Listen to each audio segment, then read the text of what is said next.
प्रभाग क्रमांक 7 येथील क्रांती तालीमपासून सुरू झालेली शिवसेना एकनाथ शिंदे गटाची भव्य पायी रॅली यशनगर व अवंतीनगर मार्गे काढण्यात आली। उत्साहपूर्ण वातावरणात पार पडलेल्या या रॅलीचा समारोप पुन्हा क्रांती तालीम इथं करण्यात आला आहे।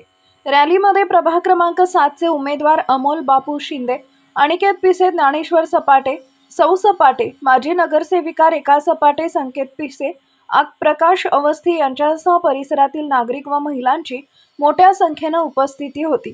महिलांचा वाढता सहभाग विशेष लक्षवेधी ठरला। मार्गक्रमणादरम्यान कार्यकर्ते व नागरिकांनी घोषणांच्या माध्यमातून पक्षाच्या धोरणांना पाठिंबा दर्शवला।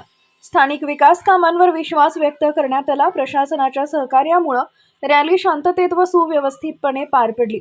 समारोपावेळी उमेदवारांनी उपस्थितांना संबोधित करत भविष्यातील विकास योजनांची माहिती दिली। या रॅलीमुळे प्रभाग 7 मधील राजकीय वातावरणात चैतन्य निर्माण झाला असून आगामी निवडणुकीच्या दृष्टीने पक्षाचं जनसमर्थन वाढत असल्याचं चित्र दिसत आहे।